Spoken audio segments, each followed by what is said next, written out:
Kasih karunia dan damai sejahtera dari Allah Bapa kita dan dari anaknya Tuhan Yesus Kristus menyertai kamu sekalian. Amin.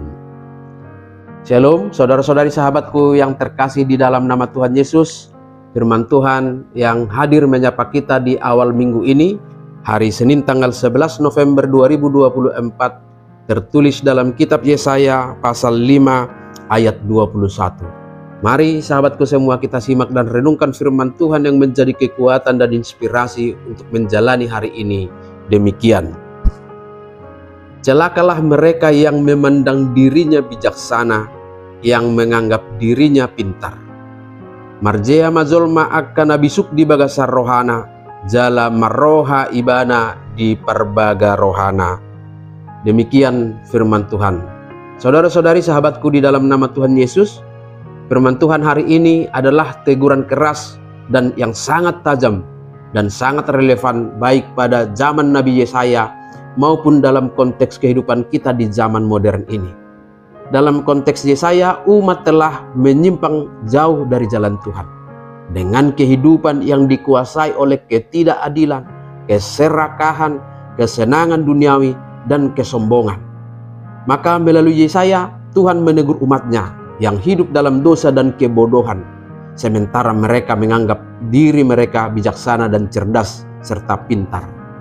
Di dunia modern saat ini, mungkin saja kita berhadapan dengan godaan untuk mengandalkan kebijaksanaan dan pengertian kita sendiri.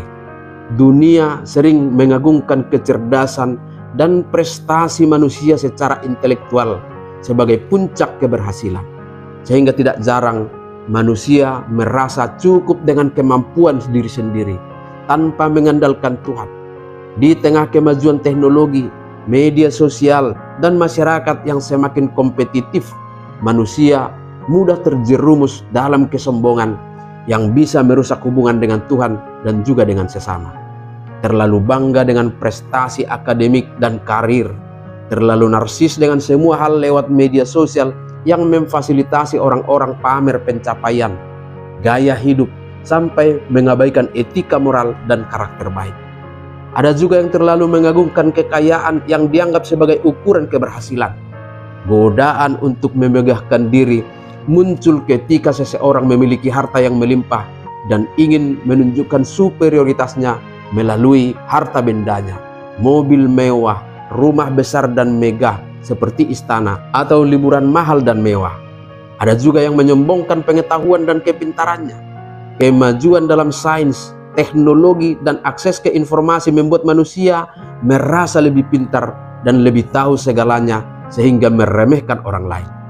Ada juga kesombongan dengan penampilan fisiknya, karena budaya modern sangat menghargai penampilan fisik yang juga dapat memicu kesombongan.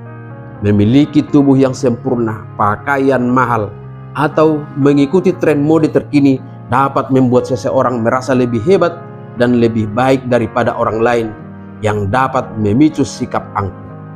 Bahkan tidak kalah juga, kesombongan juga bisa terjadi di ranah spiritual. Seseorang yang aktif dalam kegiatan keagamaan atau dikenal sebagai orang yang saleh bisa tergoda untuk merasa lebih suci atau lebih baik dari yang lain. Ini dikenal sebagai kesombongan rohani, di mana seseorang mulai memandang rendah mereka yang dianggap kurang taat atau kurang religius. Kesombongan seperti ini seringkali menjadi penghalang bagi hubungan yang benar dengan Tuhan. Ketika seseorang berpikir dirinya tahu segalanya, ia akan sulit menerima nasihat, menerima teguran, atau hikmat yang berasal dari Tuhan kita. Ingatlah sahabatku semua, permulaan hikmat adalah takut akan Tuhan, sebagaimana dicatat dalam Amsal 9 ayat 10. Tanpa rasa hormat dan ketergantungan kepada Tuhan, semua pengetahuan dan kebijaksanaan manusia akan menjadi sia-sia. Mari tetap pelihara hubungan baik dengan Tuhan dengan tetap rendah hati dan selalu bersedia menerima teguran dari firman Tuhan untuk hidup yang lebih baik dan yang lebih berkenan kepada Tuhan kita. Amin. Selamat beraktivitas, Tuhan memberkati.